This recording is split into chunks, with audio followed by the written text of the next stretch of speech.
Bonjour à toutes et à tous, c'est Alec et j'espère que vous allez bien. Aujourd'hui, je suis plutôt bien accompagné avec Alex Cormand. Salut Alex. Salut Alec, comment ça tu va? vas? La forme? Très bien, merci. Excellent, superbe. On vient de faire une superbe interview avec Alex. Vous pouvez retrouver de toute façon sa chaîne YouTube, elle sera dans la description.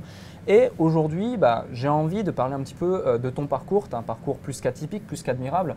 On est à Paris aujourd'hui, tu démarres un petit peu de la région parisienne au départ. Tu vas pouvoir expliquer un petit peu qui tu es, ton parcours. Et aujourd'hui, tu as créé, on va le dire, un empire autour justement de l'amour, du business également, à Miami, dans ton magnifique penthouse qui est un petit peu le rêve de tout beau entrepreneur qui se respecte. Donc franchement, bravo, magnifique. Et voilà, si tu veux déjà, pour commencer, te présenter pour celles et ceux qui ne te connaissent pas encore. Oui, bien sûr, avec plaisir. Du coup, je m'appelle Alex Cormond. J'ai la chance de diriger 2 cabinets de coaching, un à Paris et un à Miami. Tout a démarré en fait en 2007. En 2007, j'ai aidé un pote qui était en dépendance affective dans sa relation. Okay. Et il a réussi à sauver son couple et je me suis dit, mais je suis trop fort, je vais devenir coach en amour. Okay. J'ai créé un premier blog, j'ai écrit des articles. Ouais. Et j'avais du mal à me développer, mais quand même quelques personnes étaient venues me demander des conseils. Donc je me suis dit, je vais devenir coach. Point. Et j'ai vendu mes premières prestations de coaching jusqu'au jour où je suis vraiment tombé dans la marmite du web marketing, où j'ai compris qu'il y avait des questions de référencement, des questions de visibilité, qu'on pouvait aussi avoir des tunnels de vente. Donc au départ, forcément, ce n'était pas aussi développé qu'aujourd'hui, mais on y pensait, on y réfléchissait déjà. Et du coup, en 2014, je me suis dit, il est temps, j'avais pris un petit peu le marché français, j'étais numéro 1 dans mon domaine, je me suis dit, qu'est-ce que je peux faire comme évolution? Ça m'a pris 1 an et demi, 2 ans à pouvoir vraiment développer ma demande de visa, à pouvoir intégrer du coup la vie à Miami. Donc en 2016, début 2007, j'ai déménagé à Miami, qui était un rêve de gosse pour moi, parce que les États-Unis, c'est de l'entrepreneuriat, c'est le rêve américain. Miami, c'est une ville qui se développe énormément, il y a beaucoup d'investisseurs, beaucoup d'entrepreneurs. Et donc voilà, ça fait 12 ans maintenant que je fais ça. Grosse chaîne YouTube, la numéro 1 sur mon marché, j'aime le préciser parce que ça a été beaucoup de travail. Et puis pareil, j'ai des blogs avec des millions de visiteurs. Je vends des formations en ligne, plutôt pas très chères pour le coup. J'ai des offres de coaching qui sont un peu plus élevées aussi. Mais un gros kiff d'être infopreneur dans le milieu du coaching en amour. Avec aussi, j'accompagne des coachs qui veulent se développer sur Internet parce que c'est jamais le meilleur qui est vu, c'est toujours celui qui comprend comment le web marketing fonctionne. Et je pense que c'est pour ça que tu fais et que beaucoup de personnes font un travail formidable à démocratiser ces notions pour aider des personnes lambda, entre guillemets, comme moi, à pouvoir proposer leur art, leur expertise, leur philosophie au plus grand nombre. C'est ça. Et justement, en quelques chiffres, aujourd'hui, c'est plus de 350 000 abonnés sur YouTube. Alors là, on a dépassé la barre des 365 000. Wow. Donc tu vois, ça augmente tous les jours, ça augmente. Moi-même, je suis assez surpris. Donc 365 000 abonnés sur YouTube, 20 millions de visiteurs sur mes sites francophones. La chaîne aux USA, on approche des 100 000 abonnés. Donc là, j'ai une équipe de coachs qui font des vidéos parce que mon niveau d'anglais ne me permet pas encore vraiment bien, même si je m'y suis mis dernièrement. Donc voilà, on a 100 000 abonnés sur la chaîne YouTube. On réalise un chiffre d'affaires grosso modo de plus de 3 millions. Ok, magnifique, magnifique. Et pour dire, aujourd'hui, plus de 365 000 abonnés. J'arrive même pas à le dire tellement c'est énorme. Donc des années de développement et encore aujourd'hui, tu publies presque une vidéo par jour sur cette chaîne. Tu continues à créer du contenu, à développer du contenu, à offrir de la valeur, à énormément développer la chose. Quel serait pour toi, tu as tout développé en organique, en tout cas sur le marché francophone, quel serait le conseil que tu donnerais à quelqu'un qui souhaite se lancer et qui pense qu'aujourd'hui encore, et je pense que sur certaines niches, c'est possible de se démarquer, tout dépend effectivement de ce que l'on vend comme prestation, mais le conseil qu'il voudrait se lancer d'abord en organique? Alors, je dirais que premier conseil, c'est de se lancer sur YouTube. Le blog, c'est hyper important. Le SEO, ça a été le fond de commerce de mon business pendant des années et ça l'est encore, mais simplement, ça prend plus de temps. Bien sûr. Et je pense que YouTube, c'est un vrai canal de communication. Donc, pour se développer en organique, je pense qu'il faut viser YouTube. Pourquoi? À la différence de Facebook, d'Instagram, qu'on peut apprécier, hein, c'est des canaux de communication. Simplement, YouTube, c'est un vrai actif. Quand on poste une vidéo, dans 10 ans, elle est encore là. Quand je poste quelque chose sur Facebook, dans 24 heures, c'est emballé, pesé, il n'y a plus personne qui va voir cette publication. Donc, pour moi, YouTube, c'est un levier qui est exceptionnel. Et contrairement à ce qu'on pourrait penser, sincèrement, il n'y a pas beaucoup d'acteurs. C'est-à-dire qu'encore aujourd'hui, on peut développer une chaîne YouTube assez rapidement parce que je l'ai fait aux USA en organique et on se rend compte que même si on le fait aux USA, c'est-à-dire qu'on peut le faire partout dans le monde parce que la compétition, elle est un peu plus élevée. Le premier conseil, c'est de viser un seul canal. Il faut éviter de se distraire, se disperser parce que c'est là où après on essaie de tout faire et on ne fait rien en même temps. Premier conseil, allez sur YouTube. Deuxième conseil, évitez de faire ce que j'ai fait pendant 18 mois. Parce que là, on parle de ma réussite, mais pendant les 18 premiers mois, ça a été la catastrophe. Parce que je postais de manière épisodique et surtout quand je postais pour moi. Okay. Donc tu vois, j'allais réfléchir à un sujet de vidéo comme ça et puis j'allais tourner une vidéo alors que le sujet n'était pas vu. Ouais. Quand on pense organique, il faut penser mots-clés. Qu'est-ce que les visiteurs vont taper sur Internet? Ça peut paraître basique, mais en réalité, c'est hyper important. Parce que là, j'ai dépassé la barre des, je crois, 1500 vidéos que j'ai tournées dans ma vie. Ouais. Des 200 premières vidéos, j'avais pas de mots-clés. Mais aujourd'hui, même la 1501e vidéo, elle n'est pas faite au hasard. Elle est faite parce qu'il y a une recherche là-dessus. Donc, je parle moi beaucoup de Yuda Insight, qui est l'outil que j'utilise en fait pour trouver les recherches de mots-clés que je réalise. Donc, je vous le conseille vraiment. Il y a eu Uber Suggest qui était génial, mais là, ils ont fait une refonte avec Neil Patel. Je ne sais pas ce qu'il est en train de faire et du coup, je n'utilise plus cet outil. Mais Yuda Insight est vraiment excellent. Donc, comprendre ces mots-clés. Et après, je dirais qu'il faut passer du temps pour les référencer. Donc, moi, pareil, pendant 18 mois, j'ai posté. Ça me faisait chier, excusez-moi le terme, mais c'était ça. Et j'ai mandaté quelqu'un dans mon équipe, je lui ai dit, écoute, voilà, je veux que tu prennes le temps, je veux que tu te formes, comment marche le SEO sur YouTube. Il a pris ce temps-là, il a posté des bons titres, mis des descriptions plus longues, mis des mots-clés, il a étudié un petit peu ce qui marchait aussi pour les autres. On a balancé des vidéos et ça a marché. Donc, je dirais que c'est du temps, il faut accepter de le consacrer, une bonne recherche de mots-clés et un seul canal de communication. Et je vous encourage vraiment à être sur YouTube parce que c'est fun, parce que voilà, il y a des personnes qui me reconnaissent dans la rue, on a fait l'expérience juste avant. Aujourd'hui, YouTube a créé cette connexion. Parce qu'en soi, j'ai plus de visiteurs sur mon blog que sur ma chaîne YouTube. Mais YouTube, on a l'impression de nous connaître. Et c'est pour ça que c'est hyper puissant. Ça crée cette proximité justement avec les gens. Clairement. Et je pense sincèrement que YouTube a encore de l'avenir. Alors qu'on voit la publicité sur Facebook qui devient un peu plus complexe, l'organique est quasiment plus possible sur Facebook. Instagram a de l'avenir aussi, j'ai l'impression, mais du coup, je ne le maîtrise pas. Ouais, mais Instagram, tu vois, c'est exactement la même réflexion que YouTube et Sam Owens en parlait il n'y a pas très longtemps encore. Il a arrêté de faire les stories Instagram parce que c'est quelque chose d'extrêmement éphémère. Tu vois, ça dure 15 secondes, ça reste 24 heures et c'est supprimé. Sauf si tu mets dans les highlights, mais les highlights, tu peux les laisser et en réalité, même en organique, moi je vois mes highlights, il y a très peu de gens qui cliquent dessus. Tu sais, c'est les petits ronds en dessous de ton profil. Par contre, YouTube, effectivement, notamment dans une démarche SEO organique comme tu le fais, ça marche extrêmement bien. Tu disais que tu avais quelqu'un dans ton équipe qui était chargé de faire ça. Aujourd'hui, avec un peu plus de 3 millions de chiffre d'affaires, avec tous ses abonnés, avec du coup 11 ans d'expérience derrière toi, quelle est globalement l'équipe qui t'entoure au quotidien dans le développement de tes affaires? Alors, je vais avoir un bras droit. Ça, c'est la personne qui va vraiment rester au quotidien avec moi, qui va mener à bien les projets, qui va me mettre des coups de boost, qui va m'alarmer un petit peu sur la situation. Ensuite, j'ai un responsable YouTube, j'ai un responsable Facebook. Donc, le responsable YouTube est dans mon équipe. Le responsable Facebook, c'est quelqu'un qui est freelance. Il s'appelle Francis Maccabé, que je recommande. Il a une page sur les mots positifs. Il est juste excellent. C'est vraiment quelqu'un de très bien. J'ai aussi une personne qui gère mon Instagram. Sur YouTube, je suis quand même pas mal parce qu'on a gardé ça. On mise tellement dessus que on garde ça en interne. Et ensuite, on a une équipe de 10 coachs, USA, France. 10 personnes qui sont au quotidien proches des clients, tout comme moi, qui continuent de coacher et de vendre mon temps parce que je pense que c'est un des vrais leviers pour connaître les problématiques de ses visiteurs, de ses prospects, les aider et puis derrière créer des bonnes formations. On a bien sûr un pôle aussi vidéo avec Jonathan qui est derrière la caméra. Et après, j'ai 3 freelances, webmaster, référenceur et quelqu'un qui est un petit peu touche à tout. Voilà, design, référencement, site web, qui va plus s'appliquer. Et donc, le webmaster et le référenceur, c'est plus des stratèges qui sont là depuis mes débuts et qui m'ont vraiment aidé à aller de l'avant. Grosso modo, on est une vingtaine de personnes, 20 collaborateurs. Ok, intéressant. Aujourd'hui que tu vends également du coaching et donc de la prestation, on en parlait juste avant, est-ce que tes prestations, tu les vends en automatique, en organique à travers des funnels, des pages ou des webinaires, ou est-ce que tu as quand même une relation directe avec tes clients, que ce soit toi ou une équipe, au téléphone? On a vraiment une relation client, mais on n'a pas une relation de vente. C'est-à-dire qu'en fait, on a un numéro de téléphone, les personnes peuvent appeler. Généralement, elles tombent sur la personne, le bras droit qui va un peu gérer toute l'entreprise, qui lui va pouvoir renseigner voilà, quel est votre budget. Si vous avez un budget un peu plus important, Alex il est disponible. Un budget un peu moins important, on va se diriger vers d'autres coachs. Donc nous, on coach beaucoup par téléphone. On est vraiment très présent dans la vie des personnes. Et en même temps, on a utilisé les leviers de puissance d'Internet. Donc les tunnels de vente, les webinaires que j'adore, qui sont aujourd'hui des très bons moyens de générer des revenus réguliers. Alors moi, j'ai fait le choix de faire plein de petites formations. Ça va entre 29 et on va dire 65 euros. Et puis les grandes formations qui sont entre 200 et 300 euros, elles, je les vends plus en webinaire parce que je filtre un peu comme tu peux le faire. Tu vois, je veux vraiment avoir des gens qui sont motivés. Je crois qu'il n'y a rien de plus frustrant pour un coach, pour un entrepreneur, que d'avoir des personnes qui ne soient pas motivées dans leur formation. Ça, on a l'impression de perdre notre temps, on se remet en question soi-même. Donc voilà, je le vends plus en webinaire parce que je veux prendre le temps de leur expliquer ce à quoi ils vont avoir le droit en fait. Ok, tout à fait. Aussi, donc tu as démarré très tôt, en 2007, c'est ça? 2007. Ouais. 2007, donc pendant 18 mois, tu galères, tu fais plein d'erreurs, tu fais plein de choses avec pas vraiment cette réflexion stratégique de mots-clés et tout ce qui s'ensuit.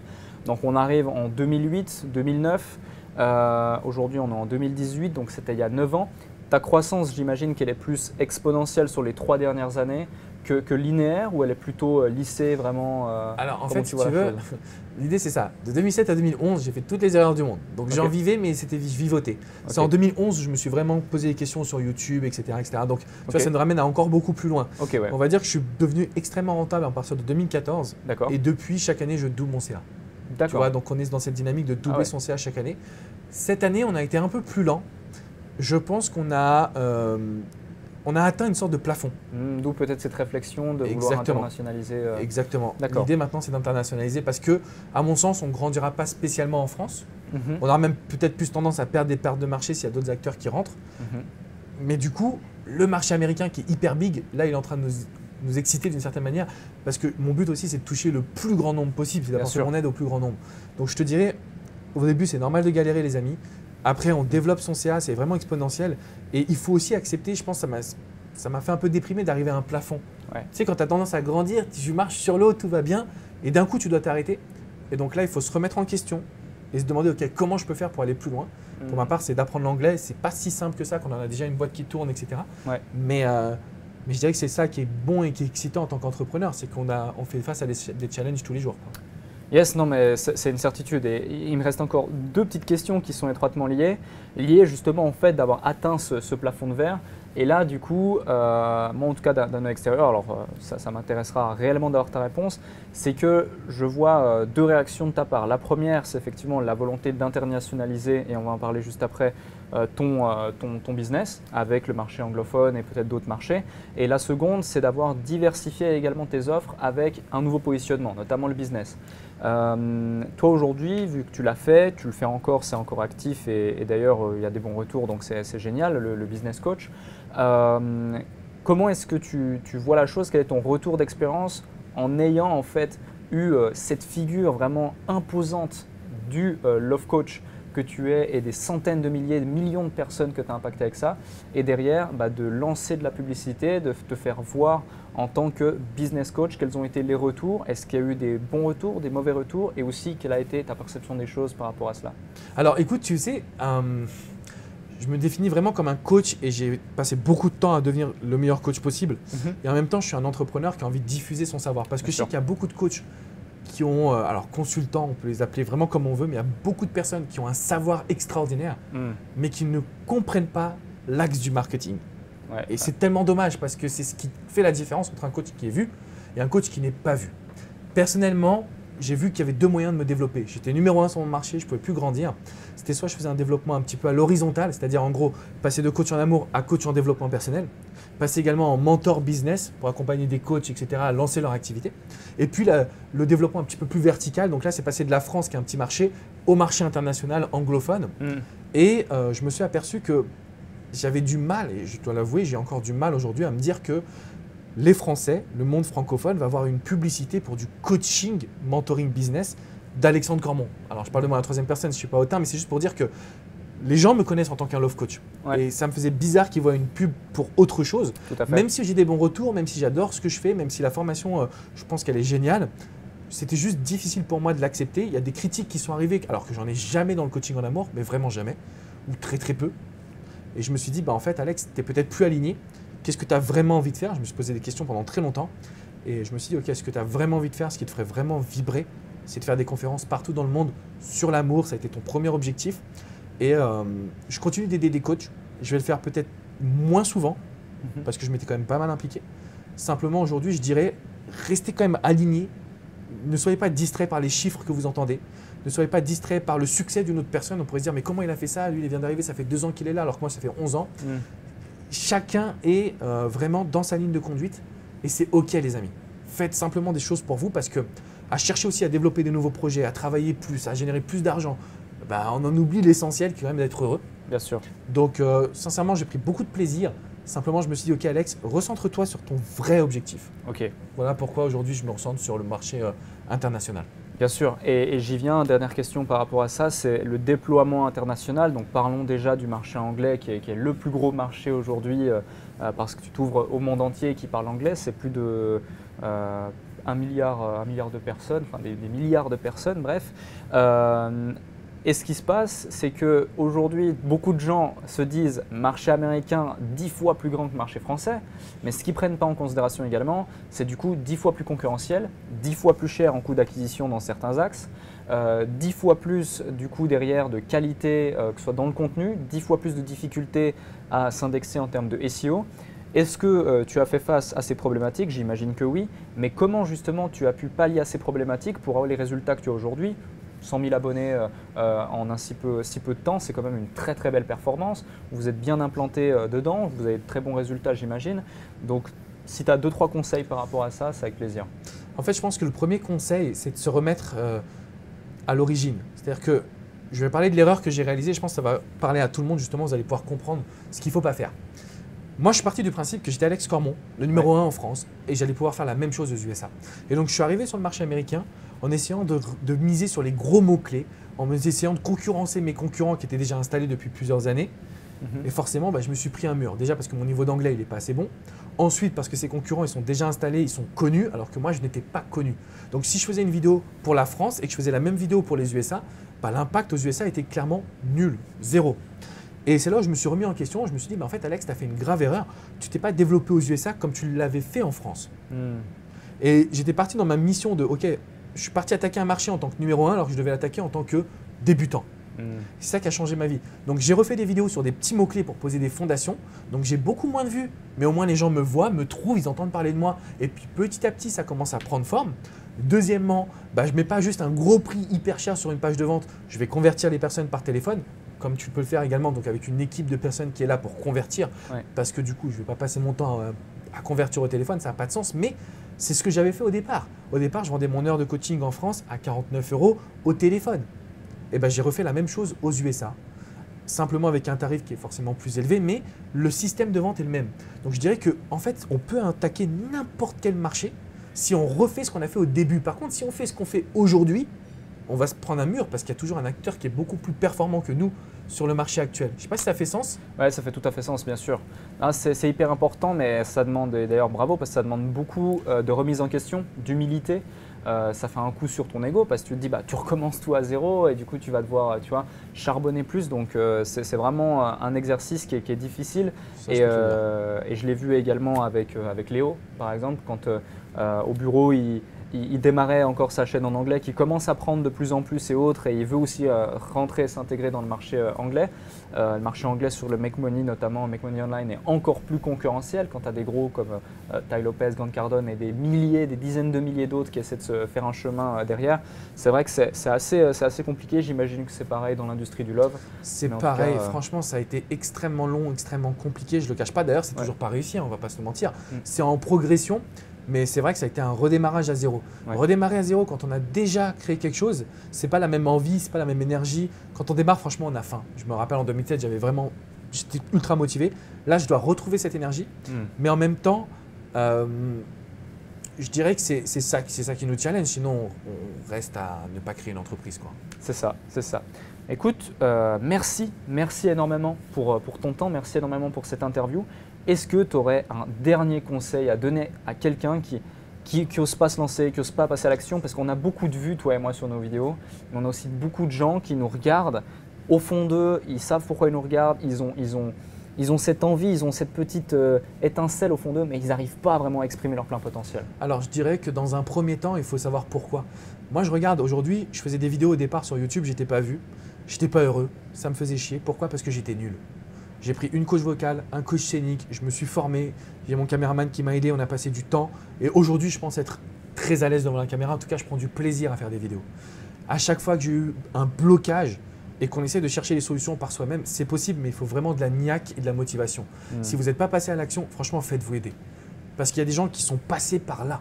Il y a des gens qui sont passés par toutes les problématiques. Et c'est ce que je comprends. On a tous des coachs. Ce n'est pas pour rien qu'on va faire des masterminds, qu'on vous en parle. Ce n'est pas pour rien qu'on a des coachs. C'est parce que on arrive à des paliers d'entrepreneurs, des paliers de personnes également. Et je pense que quand on se fait accompagner, ben, il y a un raccourci qui se met en place. Bien sûr. Et toutes les personnes qui se disent oui, mais je vais faire par moi-même parce que je veux économiser de l'argent, c'est OK, mais dans ces cas-là, passez à l'action. Si ce n'est pas le cas, prenez un coach. Et prenez pas un coach près de chez vous qui n'a jamais rien fait. Prenez un coach qui a réussi, prenez un coach qui a envie de transmettre. Parce que sinon, vous allez rester au même niveau. Et je pense que ça, c'est important parce qu'il y a beaucoup de coachs dont on entend parler, entre guillemets, ou qui reçoivent des critiques. Donc, il faut vraiment bien choisir la personne, mais faites-vous aider. Je veux dire, il y en a qui l'ont fait. C'est pas pour rien qu'on fait des vidéos ici. Bien sûr, on apprécie de se voir, on apprécie de faire des vidéos, mais c'est aussi pour vous dire, hey, les amis, c'est possible. C'est vraiment possible. Donc, lancez-vous. Voilà, c'est le conseil que je donnerais. Merci à toi. À nouveau, si vous souhaitez voir ou revoir Alex Cormon, eh bien, il a une chaîne YouTube, il en a même plusieurs d'ailleurs. Si vous voulez l'anglais, le français, le love, le business, vous pouvez tout retrouver. Donc, vous aurez les liens dans la description. Si eh bien, vous avez aimé cette vidéo, partagez-la un maximum autour de vous, likez cette vidéo et dites-nous en commentaire si vous avez des questions par rapport à Alex ou ce qui a été dit et transmis. Je te transmettrai également tout ça. Je pense qu'il passera dans les commentaires et il sera au top à fond comme d'habitude derrière nous pour vous pousser à passer à l'action. Merci encore, merci à toi et à bientôt. C'était cool. Ciao, ciao. Ciao les gars.